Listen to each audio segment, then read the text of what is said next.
আসসালামু আলাইকুম ভিউয়ার্স, আশা করি সকলে ভালো আছেন। রান্নাঘরের পক্ষ থেকে স্বাগতম। আমি আজকে দেখাবো কচু শাক ভাজি করা। কচু শাক তো আমরা কম বেশি সবাই খেয়ে থাকি, তবে আমি দেখাবো গলায় ধরা যাতে না ধরে ওইভাবে রান্নার রেসিপিটা। তো দেখুন ভিউয়ার্স, আমি কিছু কচু শাক এইভাবে কুচি করে নিয়েছি, আর নিয়েছি পেঁয়াজ কুচি, মরিচ কুচি, রসুন কুচি, আর একসাথে পেঁয়াজ রসুন জিরা পেস্ট করা। তো এখন আমরা যা করব, চুলাতে একটা পাতিল বসিয়ে কোনো পানি দেব না, কচু শাকের মধ্যে এমনিতেই পানি আসবে। তো কচু শাকটা আমি দিয়ে দিলাম।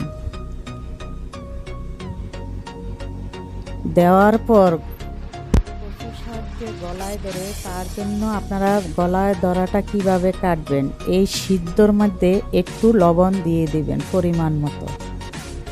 তো দেখুন আমি পরিমাণ মতো কিছু লবণ দিয়ে দিচ্ছি।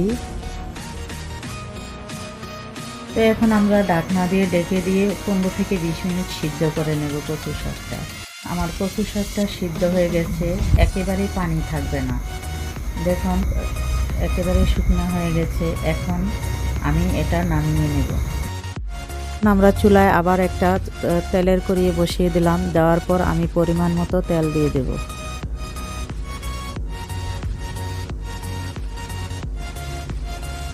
তেলটা দেওয়ার পর আমি এখন দুটি তেজপাতা মাঝামাঝি ছিঁড়ে নিয়েছি, এটা দিয়ে দিলাম। আর দিয়ে দিব সামান্য একটু পাঁচফোড়ন, এটা চাইলেও দিতে পারেন, না দিলেও সমস্যা নেই। আর দিয়ে দেব এখন আমি পেঁয়াজ কুচি,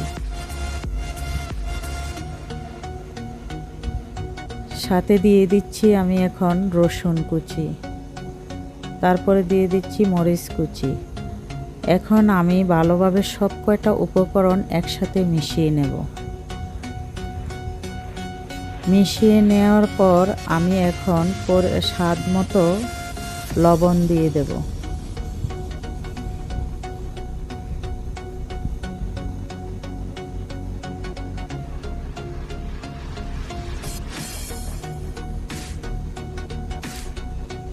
তারপরে দিয়ে দেব আমি 1 চামচ হলুদের গুঁড়া।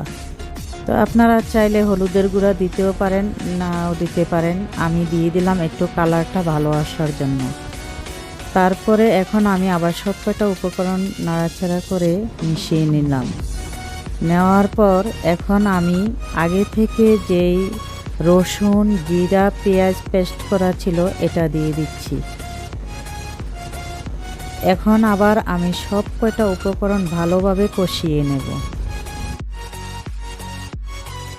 তো দেখুন ভিউয়ার্স, আমি 5 মিনিট ধরে কষিয়ে নিলাম। নেওয়ার পর এখন আমি আগে থেকে যে কচু শাকটা সিদ্ধ করে রেখেছিলাম এটা এখন দিয়ে দিলাম। দেওয়ার পর এখন আমি সব কয়টা উপকরণ একদম ভালোভাবে মিশিয়ে নেব। তো আপনারা চাইলে যে কোনো মাছ দিয়েও খেতে পারেন এবং চিংড়ি মাছও দিতে পারেন। তো দেখুন আমি ভালোভাবে সব কটা উপকরণ মিশিয়ে নেওয়ার পর আমার কচু শাকটা মোটামুটি রান্না হয়ে আসছে। তো দেখুন ভিউয়ার্স, আমি কচু শাকটা ভাজি কমপ্লিট করলাম। এখন আপনারা লেবু দিয়েও পরিবেশন করতে পারেন। যদি ভিডিওটা ভালো লেগে থাকে অবশ্যই লাইক কমেন্ট শেয়ার করে দিবেন, এবং চ্যানেলটি সাবস্ক্রাইব করে যদি না থাকেন সাবস্ক্রাইব করে দিবেন, এবং নতুন ভিডিওর আপডেট পেতে পাশে থাকার বেল আইকনটি ক্লিক করে দিবেন। আল্লাহ হাফেজ।